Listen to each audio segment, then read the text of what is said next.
London, April 2015. In the center of the city's Diamond District, beneath a quiet street called Hatton Garden, sat one of the most secure vaults in Britain. Inside were hundreds of safe deposit boxes, filled with diamonds, gold, cash, and decades of accumulated wealth. But after the Easter weekend, something impossible happened. The vault door was still locked. The alarms had triggered. Security cameras had recorded the building all night. And yet, when employees opened the vault, millions of pounds in diamonds had vanished.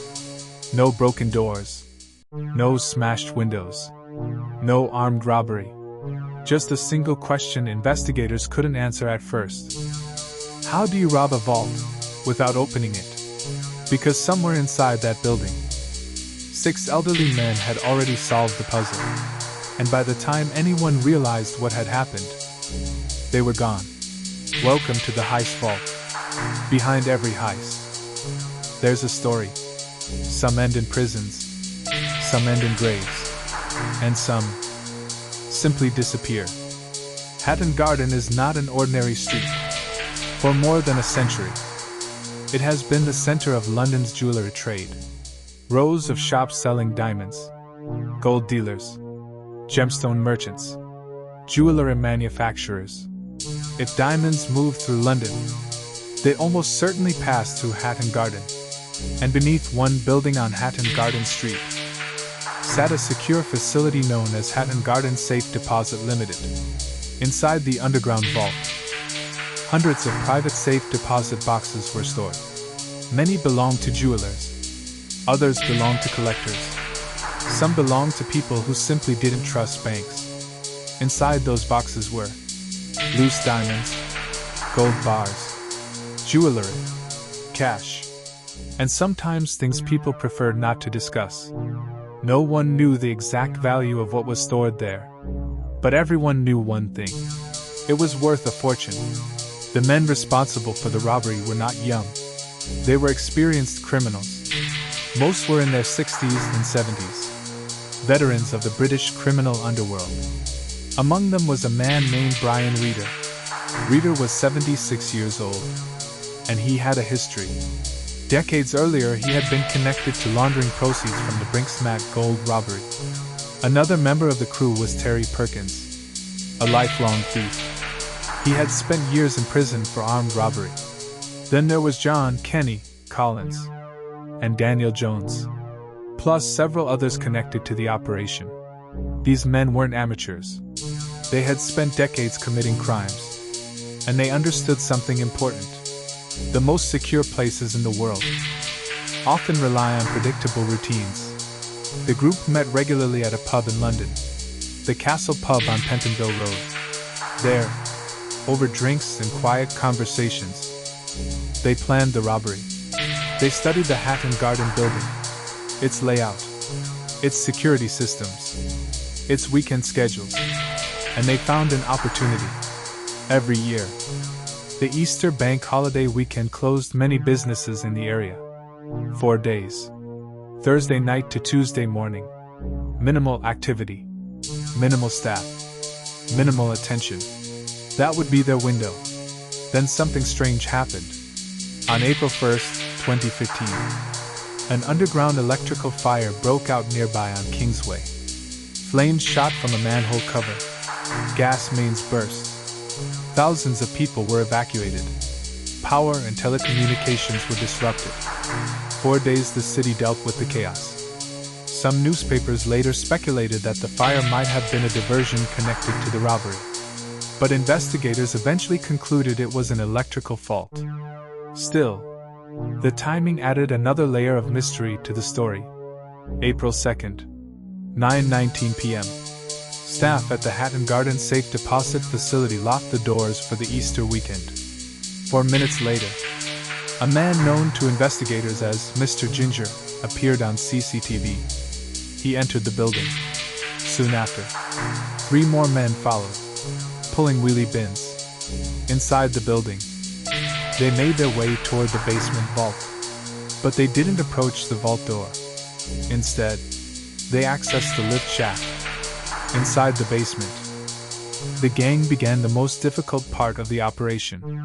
The vault walls were reinforced concrete, half a meter thick, nearly 20 inches. To get through it, they used a Hilti DD350 industrial drill. The machine was designed for construction sites, powerful enough to cut through reinforced concrete, but slow and loud. The men drilled through the wall, creating a large hole. Then they crawled inside the vault and began opening safe deposit boxes. But the operation didn't go perfectly. The men had already spent hours inside the building. They had descended through the lift shaft, positioned the industrial drill, and begun cutting through the reinforced concrete vault wall. Dust filled the room. The drill roared against the concrete. Bit by bit, the walls started to give way. But then something happened. At 12:21 a.m. on April 3rd, the building's alarm system triggered. A signal was immediately sent to the security monitoring company. Moments later, the alert was forwarded to the Metropolitan Police for the men inside the vault. This could have been the end, because if police arrived, they would walk straight into an active burglary. The gang would be trapped underground, with no escape. But something strange happened. No police arrived. No officers checked the building. The alarm was logged, but it was treated as a routine signal. Inside the vault, the thieves kept drilling. They broke through the concrete wall, crawled inside the vault, and continued opening safe deposit boxes, uninterrupted. The alarm had done its job, but the response never came. And because of that, one of the largest burglaries in British history continued in complete silence. The men used tools to break open the deposit boxes. Hundreds of them. They worked methodically, carefully selecting the most valuable items: diamonds, gold, cash, jewelry. The haul grew quickly, so they used the wheelie bins to transport the loot out of the building, trip after trip, through the lift shaft, back to their vehicle. By the time they finished, the criminals had stolen an estimated £14 million worth of valuables, equivalent to roughly £20 million today. But something unexpected happened. The gang returned. On April 4th, they weren't satisfied with what they had taken. They went back into the vault and opened more deposit boxes. Then finally, on the morning of April 5th, they drove away. The job was done. For 2 days, no one realized what had happened. Then on April 7th, the vault was opened. Inside, chaos. Hundreds of boxes broken open. Valuables missing. Debris scattered across the floor. The scale of the burglary shocked investigators. It quickly became clear this was no ordinary crime. The case was assigned to the Flying Squad, a specialist branch of the Metropolitan Police. They investigated serious robberies and organized crime. Detectives began reviewing security footage, interviewing witnesses, tracking vehicles, and examining forensic evidence. The CCTV footage revealed something unusual. The suspects appeared calm, methodical, not rushed, almost casual. And then detectives noticed something else. The men in the footage were old, very old. This wasn't a gang of young professionals. It was a crew of pensioners. One suspect was 76 years old, another in his 70s. Some used walking sticks. But despite their age, they had executed one of the largest burglaries in British history. The investigation quickly focused on known criminals with histories of burglary. One name surfaced repeatedly: Brian Reeder. On May 19, 2015, Flying Squad officers arrested him. Soon after, several other suspects were taken into custody. Among them, Daniel Jones, Terry Perkins, John Kenny Collins, Carl Wood, William Lincoln, and Hugh Doyle. Despite the arrests, much of the stolen property was gone. Investigators recovered approximately £4.3 million worth of valuables, but the majority of the loot had disappeared. Diamonds could be recut, gold could be melted, cash could vanish into criminal networks. Once stolen valuables enter the underground market, they become extremely difficult to trace.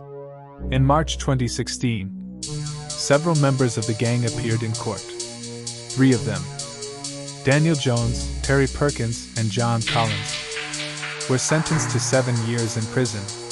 Carl Wood received 6 years. William Lincoln also received 7 years. The alleged ringleader, Brian Reeder, was sentenced to 6 years and 3 months. Despite their age, the court treated the crime seriously, because it was believed to be the largest burglary in English legal history.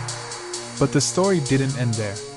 Years later, another suspect was arrested, Michael Seed. Investigators believed he had secretly accessed the vault separately, stealing additional valuables after the original robbery. In 2019, Seed was convicted and sentenced to 10 years in prison, even after multiple arrests. A huge portion of the stolen wealth was never recovered.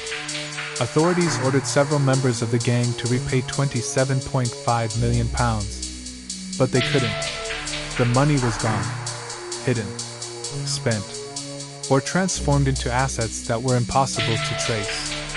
One of the robbers, Terry Perkins, died in prison in 2018, just weeks after the court ordered him to repay millions. The Hatton Garden Heist wasn't violent. No hostages, no weapons, no shootout. Instead, it was patience, planning, experience, 6 elderly criminals, a power drill, a 4-day holiday weekend, and a vault wall that turned out not to be strong enough. Millions disappeared. Most of it never recovered. And the criminals responsible were old enough to be grandfathers. This is the heist vault. Behind every vault, there's a weakness. Sometimes it's steel. Sometimes it's human. And sometimes it's simply time. If you're not subscribed yet, you're missing what's inside the next vault.